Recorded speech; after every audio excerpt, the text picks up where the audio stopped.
Levinson, and welcome to Light On, Light Through, episode 53, Lost 4 and 8. And the 4 in there is the fabulous fourth season of Lost, which has just concluded its first series of episodes, which total 8. And in my opinion, and the opinion of many other viewers, this may be the best season of Lost, at least as good as the first season, and I think in some ways even better. Now, I've been reviewing each of these episodes on one of my other podcasts, Levinson News Clips, and each of these reviews were done about sometimes 15-20 minutes after the show was over, no later than the next morning after the Thursday night broadcast of Lost. And so what I thought I'd do in this special edition of Light On, Light Through is put together all of these 8 reviews. And actually, there are more than 8 reviews because in one case, I included a special bonus review. That was after the first episode. So what you're going to hear are a total of 9 reviews, done again pretty much after each of the shows, and you'll be able to hear the evolution of this season of Lost as I saw it watching each episode in real time. So, I hope you enjoy it, and at the end, after I finish my review of episode 8, I will also say a few additional things about this first part of season 4, a few fascinating questions and issues that emerged in episode 8. So enjoy. Author Paul Levinson. I'm Paul Levinson, and this is Levinson News Clips. Well, the premiere of Lost Season 4 last night picked up on the island right where the stunningly spectacular finale of Season 3 left off, which means this season opener was extraordinary too. Not only that, but we were treated to another flash forward, taking place a little earlier in time than the flash forward in the Season 3 finale, but forward enough in time to have Jack well off the island, but not doing well, and Hurley off the island and not doing well at all. There's an Oceanic 6 that Hurley talks about. We know that Jack and Kate and now Hurley got off the island. So the first new tantalizing question that arises this season is, who are the other 3? Well, we know it can't be Juliet or Ben because they weren't on the oceanic flight. But other than that, all possibilities are open. Now, Hurley is tormented off the island. He gets a visit from Charlie, who admits that he's dead, but Charlie tells Hurley they need you. And the they presumably are the people back on the island. This was a powerful scene which also had a nice play on the classic Samuel Johnson anecdote about how to disprove that the world isn't yours or someone else's dream. Johnson kicks a stone, winces, and says, "You disprove it thusly." Hurley wants Charlie to prove that he's not a figment of Hurley's imagination, and Charlie proves this by slapping Hurley. Of course, just as with Samuel Johnson, all that this proves is that the dream entails a kick or a slap. In Lost, dreams come packed with punches. But Hurley's now convinced that he has to go back to the island. He later tells this to Jack, who is saying they cannot. Hurley is to Jack in this episode, as Jack was to Kate in the Season 3 finale.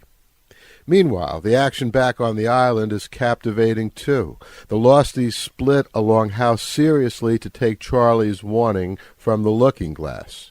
So Locke, Sawyer, Claire, Hurley, as well as Ben and Rousseau and Alex and Carl, elect to stay on the island and keep away from, and if necessary, fight the people that Jack has called in for the rescue. While Jack, Kate, Rose, and Bernard and others are waiting and wanting to get rescued. And, of course, as we well know from last year, and this year as well with the flash forwards, something will go terribly wrong. Whatever that is can be barely, if at all, seen now, because it somehow results in Jack and Hurley off the island, even though at the end of the first episode of the new season it looks as if Hurley is staying on the island.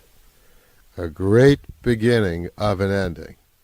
And a nice unexpected touch in this episode with Lance Riddick, who plays Cedric Daniels on The Wire, putting in what I hope will be a continuing appearance on Lost. When you walk through the garden.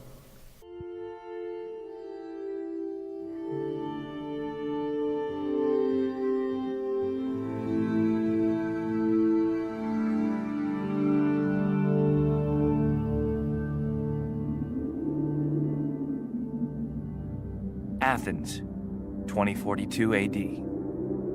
She ripped the paper in half, then ripped the halves, then ripped what was left again into bits and pieces of history that could have been. Sierra Waters had read once that, years ago, it was thought that men made love for the thrill, while women made love for the sense of connection it gave them.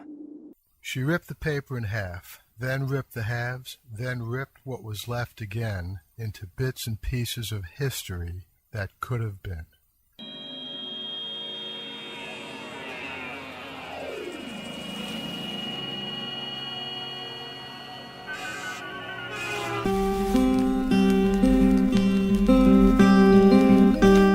Entertainment Weekly says the plot to save Socrates is challenging fun. The New York Daily News says it's a Da Vinci-esque thriller. And Curled Up with a Good Book says Sierra Waters is sexy as hell. You can find out more about The Plot to Save Socrates by Paul Levinson at theplottosavesocrates.com.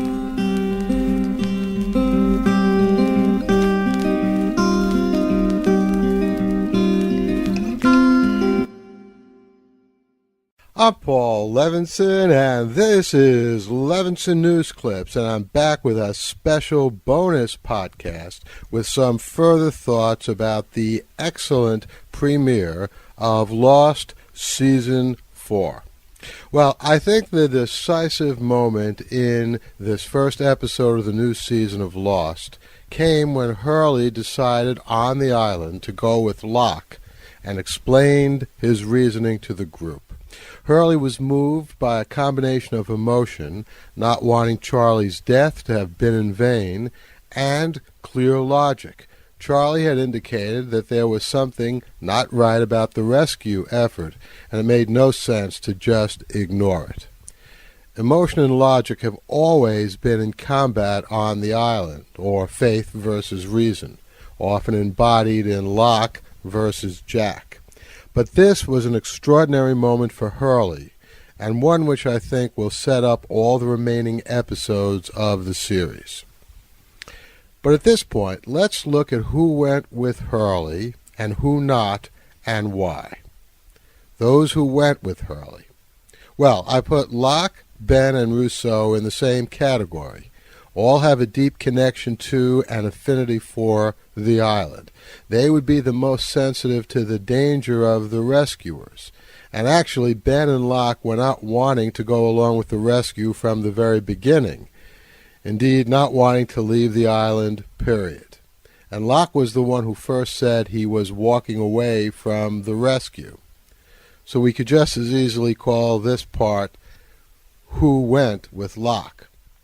Alex and Carl are pretty much in the same category as Rousseau, but Claire went with Hurley for a different reason, out of love for Charlie and needing to believe his message. In other words, Claire went with the emotional part of Hurley's argument. In contrast, Sawyer agreed with the logic.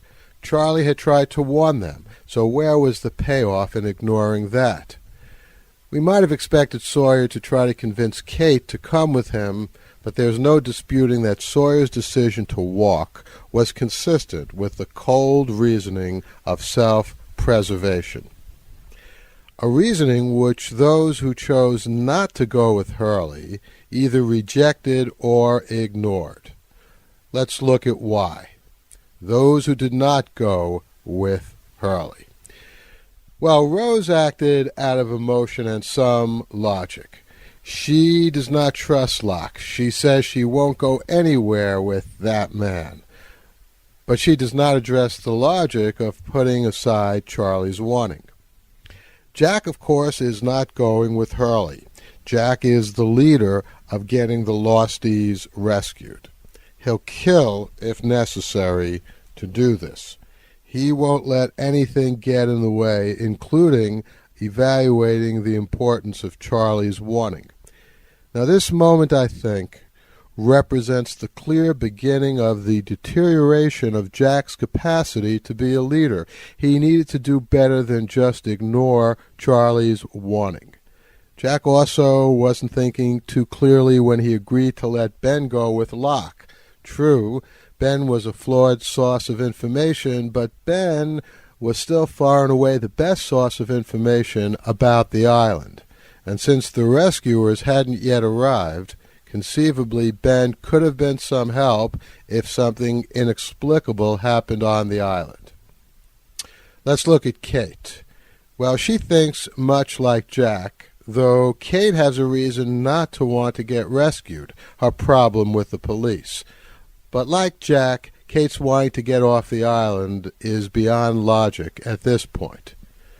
Juliet also hates the island with a passion. Of course, everyone does, with the exception of Locke and Ben, but Juliet brings something a little extra to her hatred. And she also has a connection to Jack, which, as with Kate, would make Juliet not want to walk away from Jack and go with Hurley. Sun and Jin probably have the best, most pressing reason to want to leave the island, and would take any risks to do it. Sun wants to live and enjoy her baby and her life with Jin. Even if they were inclined to take Charlie's warning seriously, logic might still well lead Sun and Jin to go with the rescuers. Now let's look at Desmond. He made no statement, one way or the other, but we didn't see him walk with Hurley and Locke, which I think is odd, because Desmond knows better than anyone the sacrifice that Charlie made. Has Desmond seen some sort of future which tells him he should stay with Jack? Is he thinking that that's still the best way to get off the island and get back to Penny? Or is Desmond just so traumatized by what happened with Charlie, and Desmond's inability to change his vision, or perhaps by a new terrible vision, that Desmond is too paralyzed to act? I'm guessing we'll see more of Desmond on this in the next few weeks. And then there's Saeed. Logic says Saeed should have gone with Hurley. So why is Saeed staying with Jack? Because Saeed thinks he can fight his way off the island even if the rescuers are hostile? Not entirely persuasive. If you look at the group of people who are staying with Jack, I think they are clearly less committed to that action than the people going with Hurley. Saeed and Desmond especially seem likely to rethink their decision if time allows. But my guess is we'll be seeing a lot of shuffling in these two groups in the week or weeks ahead. At very least, enough to get Hurley off the island with Jack and Kate. Hello, this is David G. Hartwell. I'm a senior editor at Tor and Forge Books in New York. I've been editing science fiction since 1970. I've edited a lot of people over the course of my career, but I'm pleased to also be the editor of Paul Levinson. I edited his first novel, The Silk Code, and I edited his most recent novel, The Plot to Save Socrates, and all the books in between. Hey, I'm Paul Levinson, and this is Levinson News Clips, and I'm continuing with my reviews of the great new Season 4 of Lost. Today I'll be reviewing episode 4.2, which I think of as 5 flashbacks and 3 rational explanations. Well, Lost is certainly firing on all cylinders this new season, with 2 great episodes in a row. Last night we learned a lot of what's up with the rescue team that Naomi called in. There were 4 people on the team, and as Naomi puts it in her flashback, that's flashback 5 on the show, we have Daniel Faraday, a head case, according to Naomi, that is, a nut, a somewhat psycho, but maybe with an ability to sense the future, because Daniel Faraday senses something about Oceanic 815 when he hears the false report, which he doesn't know is false, about the plane being found with no survivors. He sees that on television. That's flashback 1. Second character in this 4-person team, Miles Strom, a ghost hunter. He's in flashback 2. Charlotte Lewis is the third, an anthropologist who discovers the bones of a polar bear in the Tunisian desert with a Dharma collar or tag. Aha! Flashback number 3 and rational explanation number 1. So now we know how the polar bear got to be on the island. Likely a Dharma experiment in breeding or genetic engineering to make polar bears that can live in warm climates. Frank Lapidus is the 4th member of the team.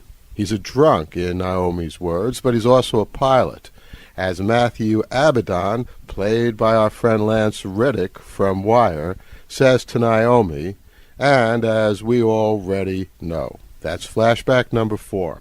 So Lost is back to flashbacks in this episode, but they're shorter and they're multiple, and my guess is we'll see flashbacks this season for the new characters with flash forwards for the old hands. Speaking of which, we get rational explanation number 2, when Locke reveals that he survived Ben's shot because it passed right through Locke and missed the kidney that Locke did not have. Presumably Ben deliberately aimed the shot there. But this raises the possibility that perhaps there is a rational explanation for all the miraculous recuperations on the island. Mikhail already gave one for his surviving the electrical jolt last season. Maybe there's also some rational, not supernatural, explanation for Mikhail's survival on the Looking Glass. Because, just to top things off, Ben shoots Charlotte point blank, but she survives unhurt because she's wearing a bulletproof vest, and there we have rational explanation number 3 in last night's show. But why would Ben shoot her? Because he knows that her team came to the island to get him. And what's the team's connection to the false report about Oceanic 815 going down into the ocean with everyone on board lost? Well, that's grist for the mills of future episodes, which I can't wait to see. And by the way, if you can't wait to hear these weekly podcasts on Lost, you can get them at 415-223-4124.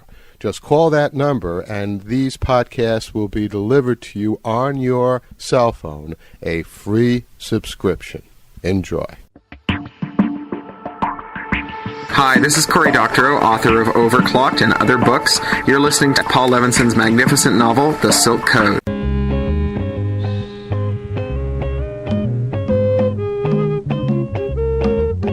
Paul Levinson's Silk Code, about an ancient biotech war raging on in secret for centuries. I'm Paul Levinson. This is Levinson News Clips, and I'm continuing today with my reviews of the fabulous Season 4 of Lost. And we'll talk today about last night's Episode 3. Well, Lost just keeps getting better and better this season. I thought Episode 3 was the best so far, which is saying a lot since the first 2 episodes were superb. Episode 3 was Saeed's show, his flash forward. And as I mentioned last week, I have a feeling we'll be seeing flash forwards for all the old hands this year, and flashbacks for the newbies on the island. Saeed is a hitman in this future. He's working for, well, I'll tell you about that at the end of this review. Also of importance is exactly when this flash forward is taking place. Before the Hurley Jack flash forward in the Season 4 premiere, after the Jack Kate flash forward in the Season 3 finale, sometime in between.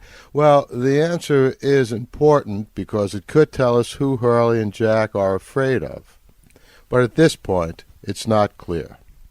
Meanwhile, back on the island, we learn a bunch of significant things, including why Hurley felt so guilty about siding with Locke.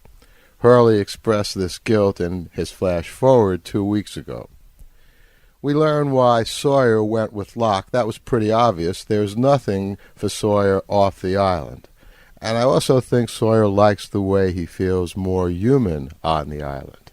We have a great scene between Sawyer and Kate, which concludes with Sawyer asking Kate to try staying with him on the island. He wants to try playing house with her. And there's some kind of temporal 30-minute anomaly in play on the island. Let's look a little more carefully at that one. Faraday, the Charlie-like somewhat mental physicist, discovers that a payload delivered to the island from the ship at his command arrives with a clock that reads 31 minutes into the future. This is also after not arriving at the time it was supposed to arrive. Now, assuming the clock in the payload is not just broken or running fast, of course not, this is highly significant. And it may connect in some way to Desmond's visions. For that matter, it may connect to the sense of the future that Faraday seemed to have at the beginning of last week's episode 2. Desmond and Saeed leave the island with Frank and Naomi's body, which Saeed insists on taking. Why? And why is Saeed so affected by Naomi's death? Now, my best guess is they knew each other before the oceanic crash, and we'll discover this in some future episode with a new character flashback that includes Naomi. But who is the RG on the bracelet Saeed takes off of Naomi's wrist? Someone on the boat, off the island? We did hear the name Regina. Well, this is part of the larger puzzle of Saeed in this edge of your seat and edge of your mind episode. He does some killing in his flash forward. He almost falls in love. All on assignment from his boss, Ben. Now, it was already clear before the end of this episode, and in fact from the photo we saw last week, that Ben was lying when he said he never left the island. Ben lies about most things. But, he didn't lie about Boston winning the World Series, as Jack confirms with Frank. Ah, Frank, a man after my own heart. He's a true Yankee fan. But Ben clearly had an international jet-setting life, and in the flash forward, he's in command of an organization fighting the organization that's trying to kill him, which may or may not be a threat to Jack, Kate, Hurley, and all of our island friends off and still on the island. And this also gives a little more weight to the possibility that Ben is in the coffin in the Season 3 finale.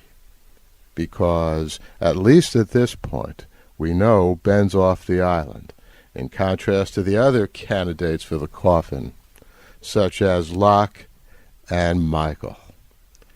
What a series.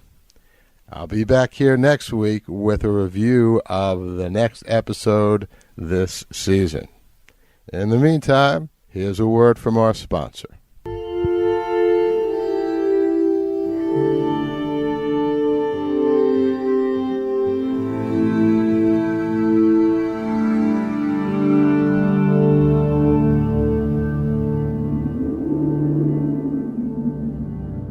Athens, 2042 AD. She ripped the paper in half, then ripped the halves, then ripped what was left again into bits and pieces of history that could have been. Sierra Waters had read once that, years ago, it was thought that men made love for the thrill, while women made love for the sense of connection it gave them. Sierra had always done everything for the thrill.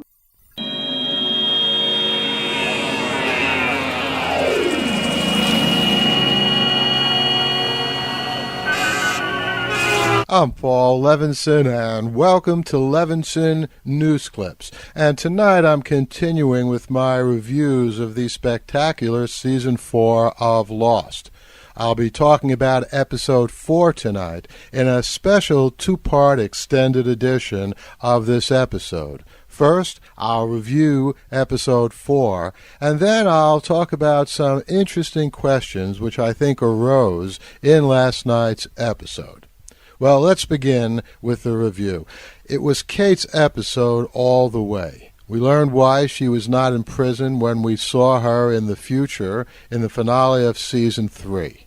We learned in Episode 4 that Jack loved her after they got off the island, and she loved Jack, but what was waiting for her at the end of Season 3, the he, is keeping Jack from going to her. But why? He's a little boy, maybe about 3, and his name is Aaron. Claire's baby, presumably. But what happened to Claire?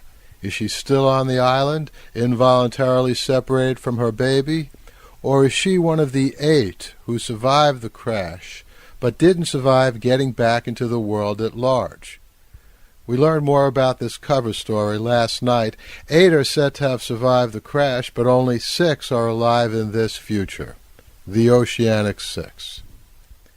Meanwhile, back on the island in the time before anyone other than Michael left, with Desmond and Saeed's helicopter now missing, we see Locke becoming more like Ben, giving Kate perhaps more reason to hate him, to not want to go to his funeral if he is the one in the coffin in the Season 3 finale. But I'm still thinking it's most likely Ben. And there was a great scene with Sawyer and Kate. They have something, no doubt, but it's not as deep as with Jack. It was a great show last night, with every ticking minute. And I'll be back with part 2 of this podcast after a few words from our sponsor.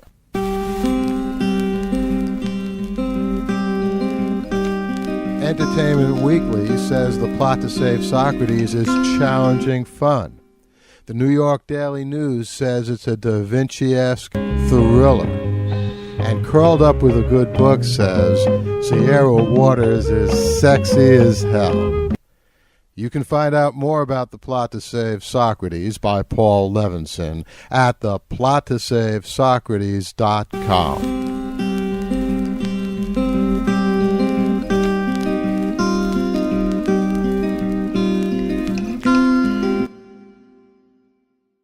Back now with some further thoughts about last night's heart-wrenching powerhouse episode of Lost. First, Jack and Aaron. I'm still thinking about what it could be about Aaron that keeps Jack from going back with Kate to her home after she invites him. Jack clearly loves Kate deeply. If Aaron were Sawyer's baby, then okay, perhaps he wouldn't want the pain of coming into Kate's home. But even that is not really convincing. And if Aaron is indeed Claire's baby, what could have happened with Claire and Jack and Aaron that would cause Jack to have such a strong reaction? If Jack had been responsible for Claire's death or leaving her on the island, why would that keep him from getting together with Kate and Claire's baby? Just the sight of Aaron would be too much for Jack? I guess we won't be able to answer these questions until we know for sure that the Aaron at the end of last night's show was indeed Claire's baby Aaron on the island just a few years later. And my wife makes an interesting point. Since Jack and Claire are half-siblings, They both have the same father, another one of Lost's fascinating, inexplicable coincidences, which I have been saying may hold the key to understanding what is really going on in Lost. You can find that on my blog, infiniteregress.tv. But since Jack and Claire are half-siblings, that would make Jack Aaron's half-uncle, which makes the relationship between Jack and Aaron even more interesting. Does Jack in the future know that he's Aaron's half-uncle? Probably not. But I assume he'll eventually find out. Now, the second point about last night's episode is about Kate and Sawyer, and I'm not completely clear about what happened during the night and morning they spent together. We see them kissing passionately in bed, with not much in the way of clothes on. We see them wake up. Kate's cuddly and seductive. They're together in bed the next morning. But Kate doesn't want to sleep with Sawyer then, and Sawyer says they didn't sleep together the night before, and says he understands because Kate's still worried that she might be pregnant. But why would being pregnant make Kate not want to sleep with Sawyer, especially if the baby was Sawyer's? Not to get too clinical about this, but couples continue to sleep together in the early and even middle months of pregnancy, as just about everyone knows. Now, Kate quickly says she's not pregnant. Sawyer's delighted, and Kate leaves, presumably in part because she is not delighted, and not delighted at all that Sawyer is delighted. But Kate's motives for all of this are still not clear. Sawyer's explanation that Kate was upset about the possibility of being pregnant could be extended, I suppose, to Kate not wanting to get pregnant by sleeping with Sawyer. But this still doesn't explain what's going on in Kate's head. I guess the best we can say is Kate came to Sawyer, but loves Jack more, and that made her not want to sleep with Sawyer even though kissing and cuddling were okay. Sawyer, not fully comprehending the depth of Kate's feeling for Jack, doesn't quite get this, and struggles to come up with an explanation. As are we. But that's part of the fun of the show. And the truth of Kate's feelings for Jack will, of course, play a crucial role in the continuing story of Lost, on and off the island. And I'll be back next week with a review of Episode 5.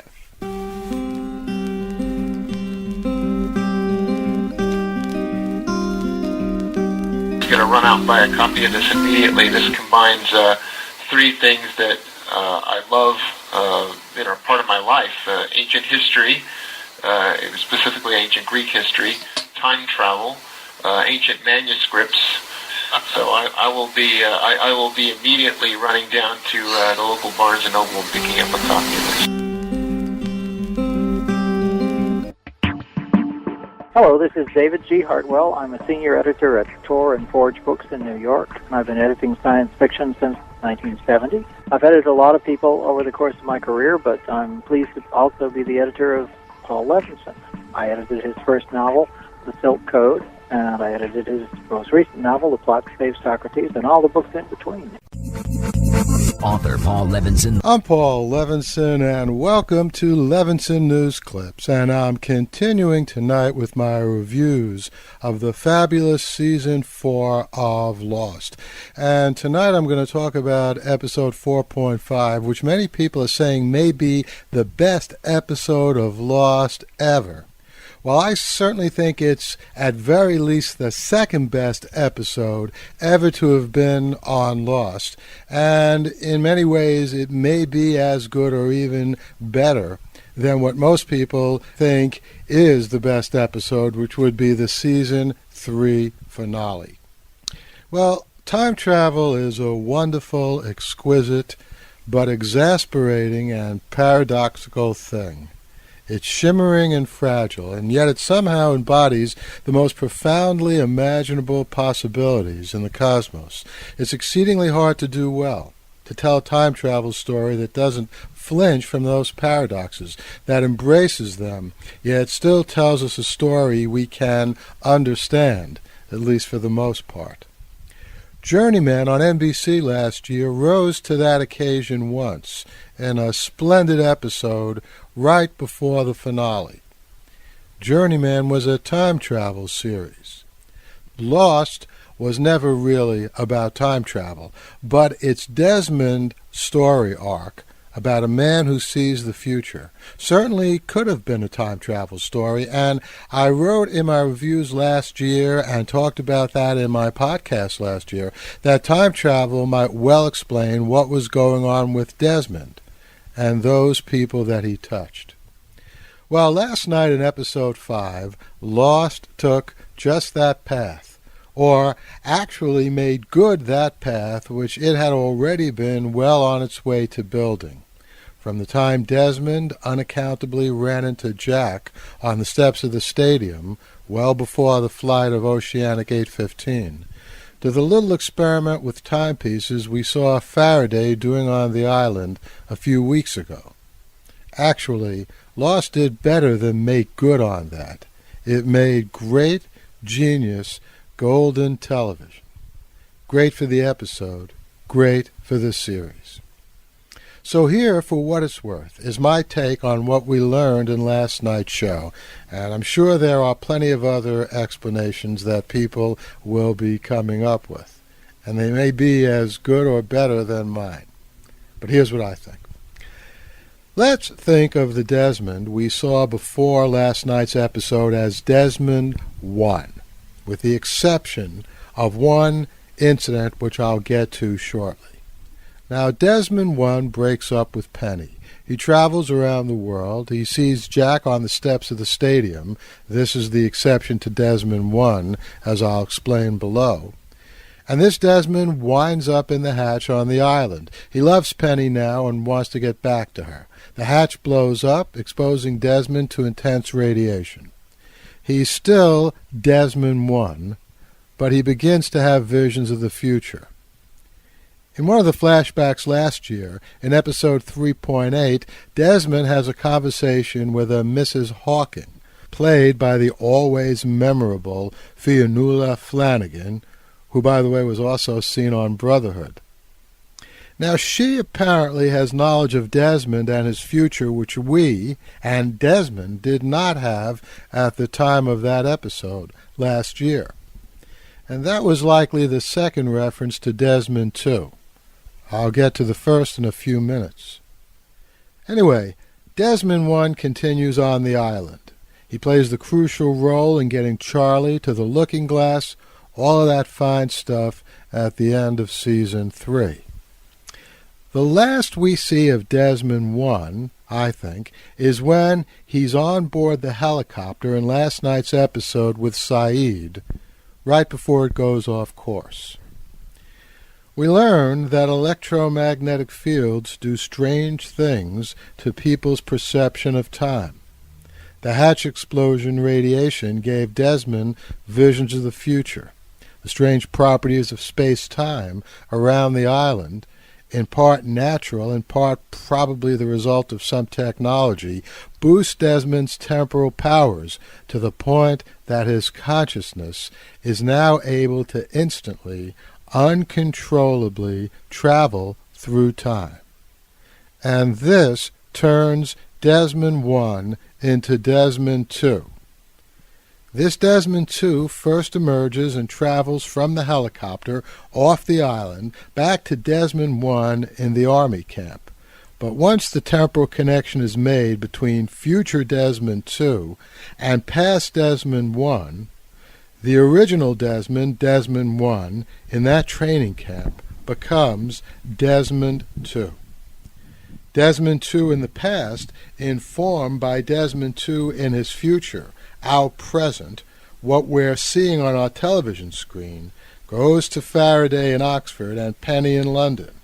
The instant Desmond sees them and gives them information from the future, they too are turned into Faraday 2 and Penny 2. Now, the really heartwarming part of this story is that Penny 2 comes to serve as Desmond 2's constant. And Desmond 2 comes to serve as Faraday's constant. That's the word that's used in last night's episode. It's an anchor that saves their lives. Because as we learned from the unfortunate case of Minkowski, having your mind moving around in time can otherwise be fatal. And here's something else. I've long been citing Desmond's running into Jack on the steps in the first episode of Season 2 as one of the inexplicable coincidences which may hold the keys to what's really going on in Lost. What are the odds of Desmond having run into Jack before Desmond wound up in the hatch on an island on which Jack crashed? I'd say all but nil. And I talk about that in more detail in my long blog post, actually an article, called Keys to What's Really Going On in Lost. And I think those keys are the coincidences, these inexplicable coincidences in the flashbacks. You can read that whole article on my infiniteregress.tv blog. That's INFINITEREGRESS, all as one word, .tv. But getting back to last night's episode, I think we now have a rational explanation for the meeting between Jack and Desmond. It was not coincidence. Desmond spoke to Jack the way he did on those steps and went to meet him there in the first place because Desmond, too, needed to talk to Jack. Desmond, too, who of course already knew everything about Jack on the island, because Desmond, too, had lived through that. Just as Desmond, too, was in touch with his earlier self in the army camp, in Oxford, in London, last night, so I'm thinking that Desmond, too, was at some point that we haven't seen, in touch with his earlier self before that meeting with Jack in the stadium. And why did Desmond need to meet and speak to Jack? Because Desmond, too, knew how crucial Jack would be in helping Desmond get off the island and get back in touch with Penny. I'm Paul Levinson, and I'll be back here next week with my review of Lost 4.6. Enjoy. Author Paul Levinson. I'm Paul Levinson. This is Levinson News Clips, and I'm continuing tonight with my reviews of Lost, Season 4, and tonight we'll look at Episode 4.6. Now, although the primary character in last night's episode was Juliet, I think the person we really learned the most about was Ben.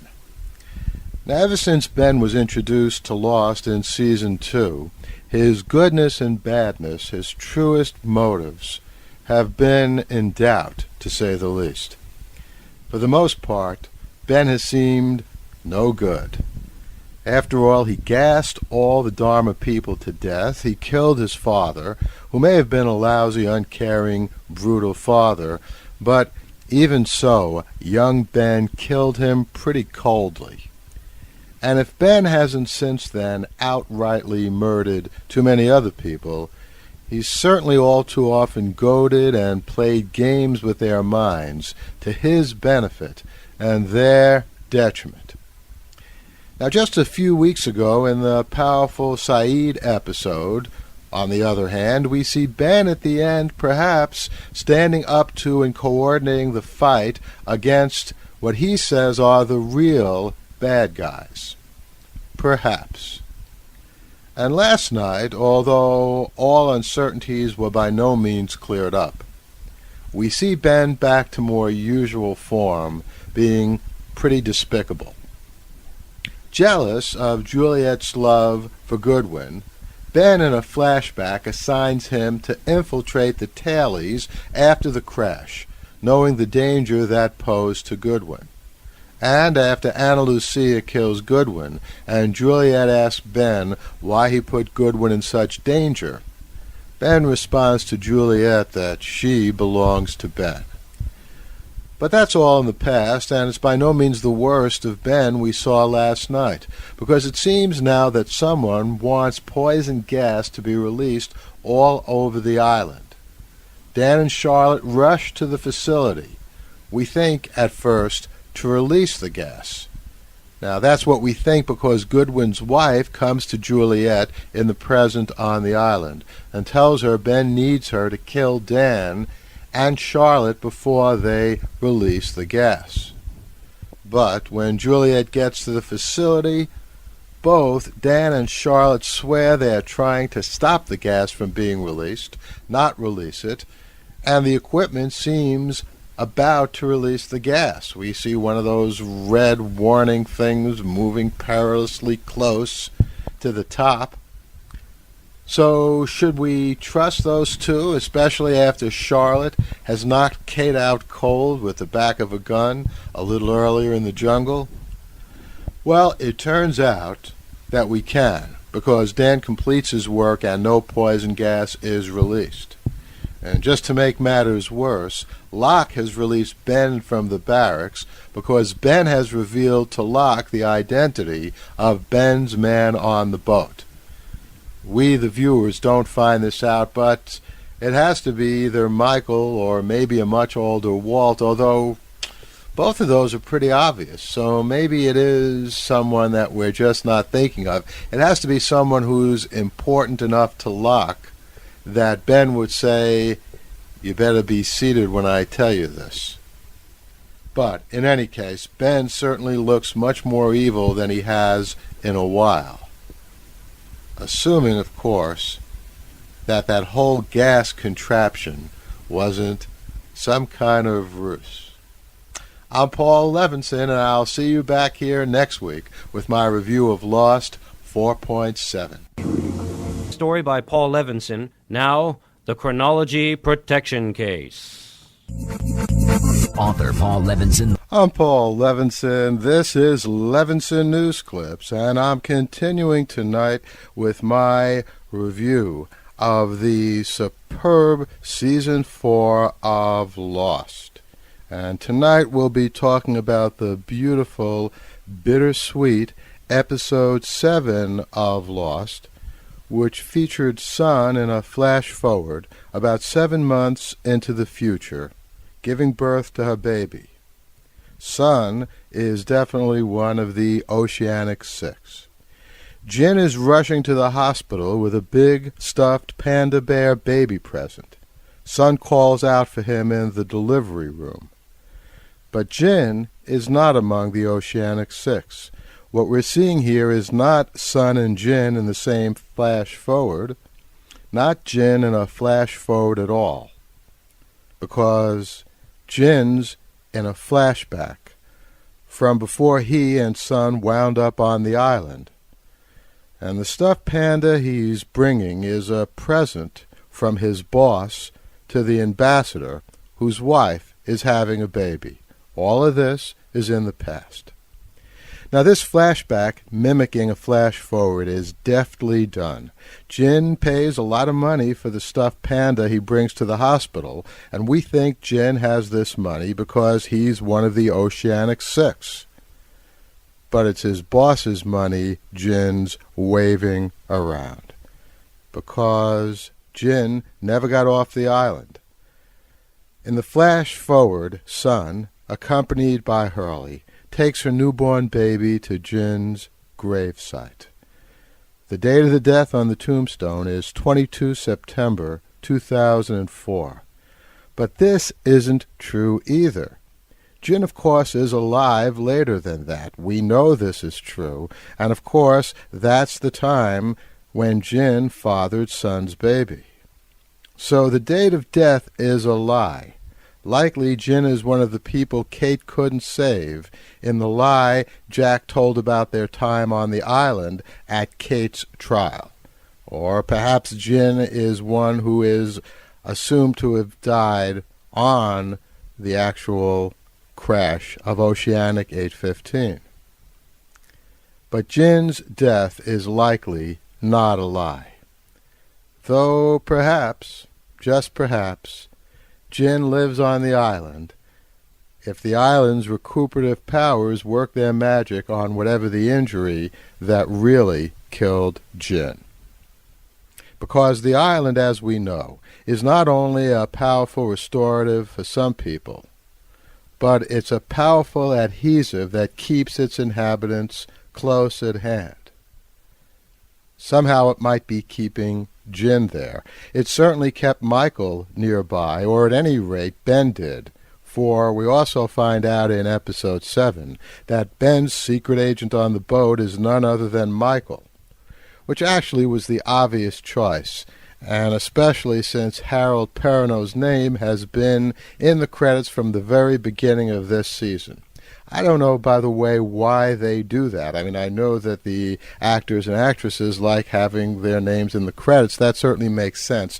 But surely there has to be a better way than displaying the name of an actor who we know plays a character, and then that character's appearance on the show, if it's supposed to be a surprise, well, it's no surprise at all.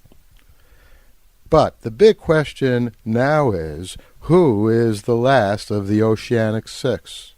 Not Jin, not likely Claire, since Kate is now Aaron's mother, not likely Locke, who of all the original Losties is the most attached to the island. Now there are some people who think it may be Aaron, but I have a hard time considering Aaron in utero, which is what he was on the flight, as in any legal public sense a passenger of Flight 815. I mean, his name was surely not on the manifest because he hadn't been born yet. Some people also think Michael could be the sixth of the Oceanic Six, and that's now certainly possible, given that we now know that Michael is there on the boat with Saeed and Desmond offshore. But I'm putting my money on Sawyer. Well, we'll probably find out who the sixth person is of the Oceanic Six next week with episode 8. And I'll be back here with my review of that episode then. In the meantime, enjoy. Hello? Dr. D'Amato?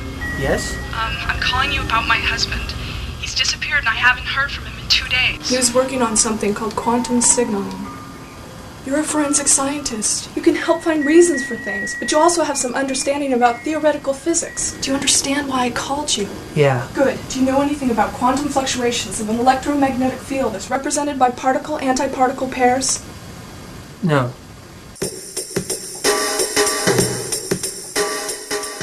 Lauren said that they were working on quantum signaling, right? Yeah, signaling pairs of quantum particles. In a tangled state. Particles that are created together and then travel apart in opposite directions. It goes much deeper than that. They were working on a device that could send messages to the particles. They called it quantum signaling. Ian was just a random victim in the wrong place at the wrong time. Not random. The project was sealed up really tightly. By the government? No, by the researchers themselves. It's the fact that it happened that counts. The Reason it happened. It's probably something different. Some completely different hidden variable. 4 of the 7 are now dead.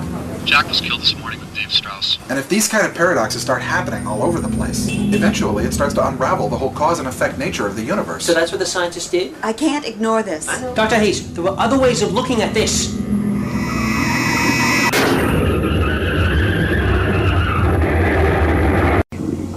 Story by Paul Levinson. Now, the chronology protection case.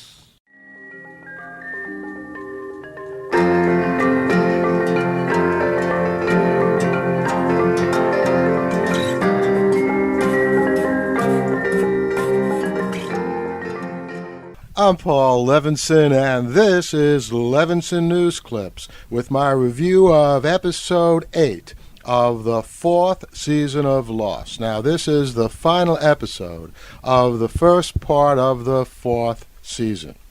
The episode was mostly about Michael, but in some ways, I think the most important part of this episode may have been about Alex. First, about Michael.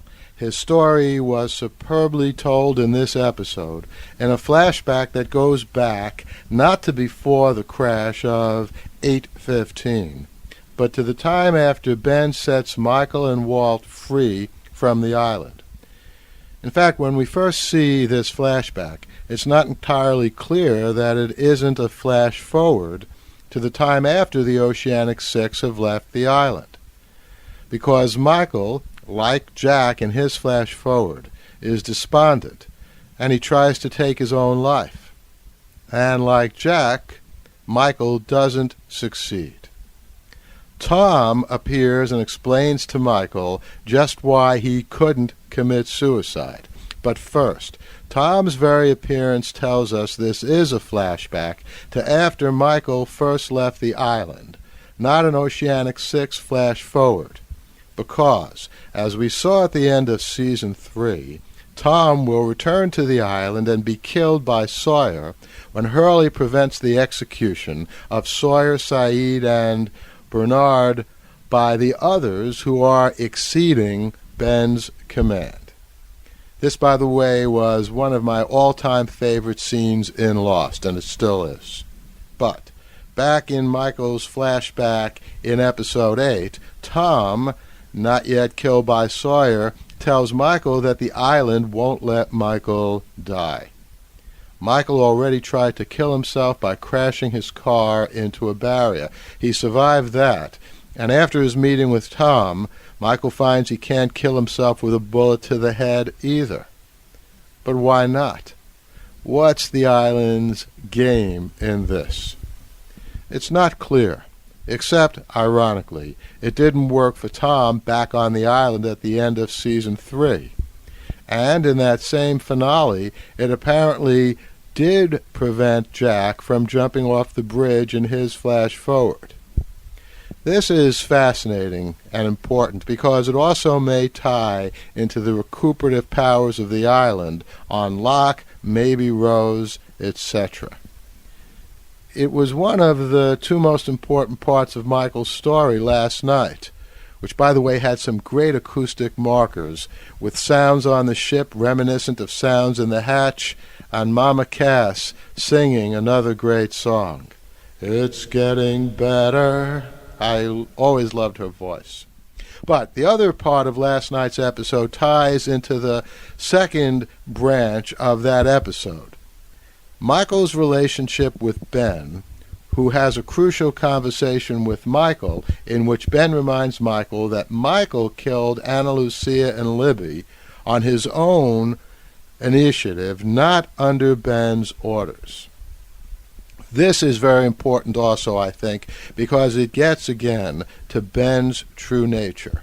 How truly evil is Ben? Seemingly good, back on the island in the present, when Ben pleads with Alex to flee to the temple, so she is nowhere near Ben when Widmore's people come after him. Alex reluctantly goes, along with her boyfriend Carl and her mother Rousseau. As the three get close to the temple, an unseen sniper kills Alex's boyfriend. Rousseau soon dies. Only Alex survives, presumably because we, of course, can never be sure with that island. So for all we know, maybe Carl and Rousseau will come back to life. But were the bullets fired by Ben's enemies? Well, that's the obvious conclusion. But I'm wondering if maybe Ben wasn't behind this, wanting to get Carl and Rousseau totally out of the way so Ben can be Alex's father once again with no interference, which, of course, is the way things were before the end of Season 3. Now, that would make Ben a pretty evil person. And yeah, I'm thinking that's just what Ben is.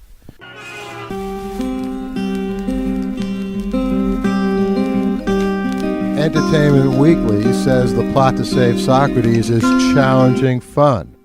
The New York Daily News says it's a Da Vinci-esque thriller. And Curled Up with a Good Book says Sierra Waters is sexy as hell.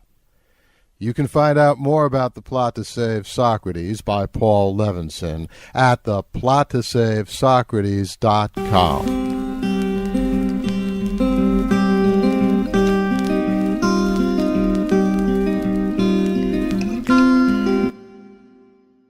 Back now with some additional thoughts. I've been thinking about Michael's unswerving drive to kill himself in Episode 8, whether by car, gun, or bomb.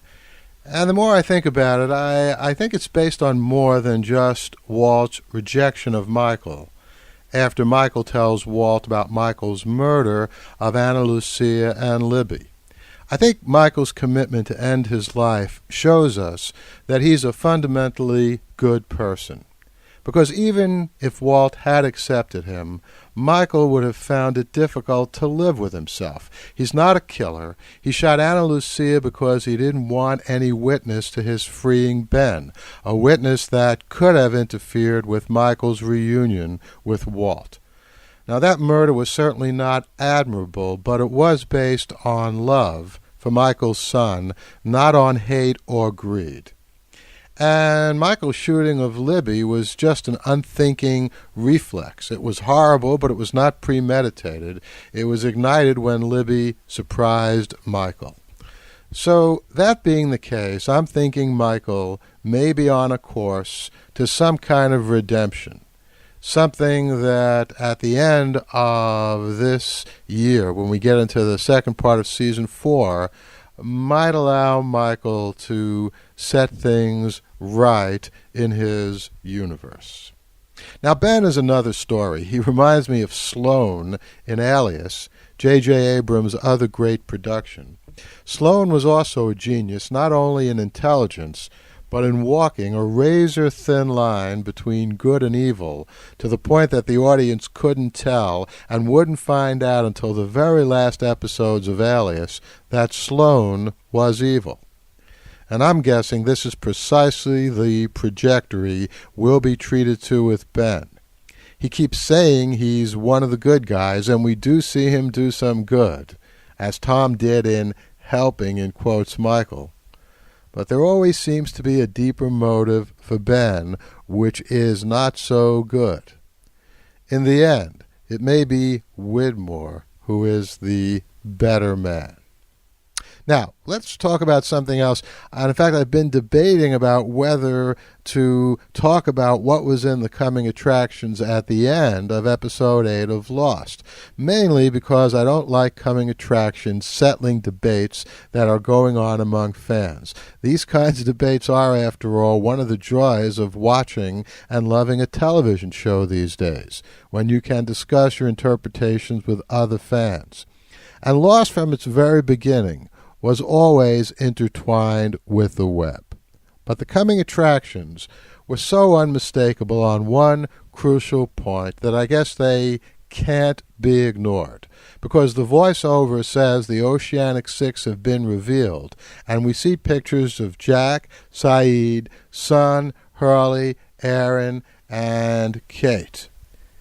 I was hoping that maybe there was a quick shot of Michael or Sawyer just before or after. But that just isn't there. And so the only conclusion we can come to, unless the coming attractions were deliberately lying to us, is that baby Aaron is one of the Oceanic Six. Now, I've always loved babies. I'm a beaming father as well as uncle. But I've got to say that I don't like Aaron being among the Oceanic Six. Yes, we've learned that the whole Oceanic Six story is a lie. That was clear at Kate's trial. But weaving Aaron into it just doesn't add up. Is part of the lie that Claire gave birth to Aaron on the plane? I guess that could work, since Aaron would at that point have become a passenger, still not on the manifest, but a passenger. But if Aaron is said to have been born on the island, then he was in no legal sense ever a passenger of the plane. True, Aaron would have survived the crash, and I guess that would give some logic to his inclusion in the Oceanic Six.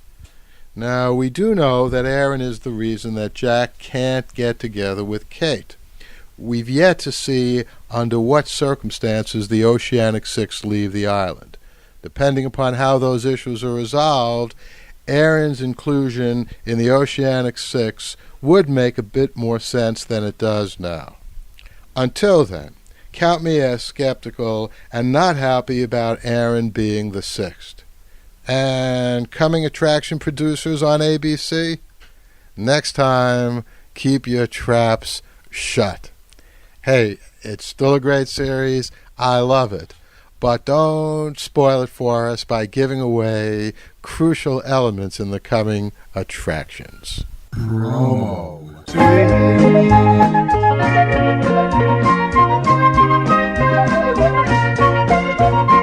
And that's the sweet music of our promo suite. And you're going to hear promos from Mike Thinks News, the savviest podcast in town.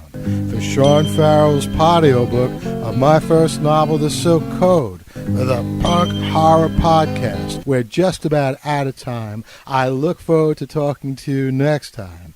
In the meantime, sit back, relax, and enjoy.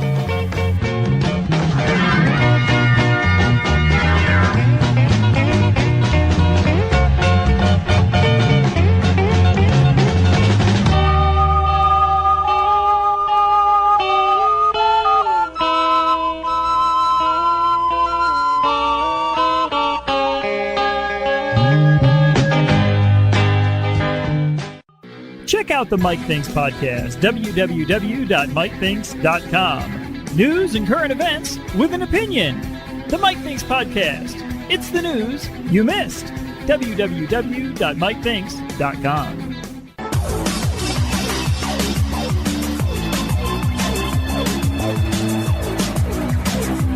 The Locus Award-winning novel by Paul Levinson comes to life in this free podcast novel.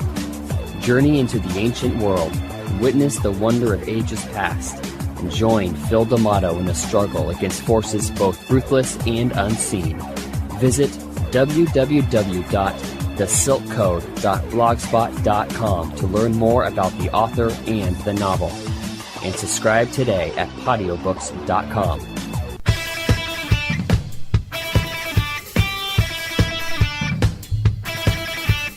Punk Horror Podcast, coming to you every other week from Punk Horror Press, featuring The Punk and the Pastor, a movie review show featuring Gabriel Yanis and Stacey Campbell, and Author Red Fiction, featuring the best in horror and punk fiction. Don't miss it. Subscribe now at www.punkhorror.com.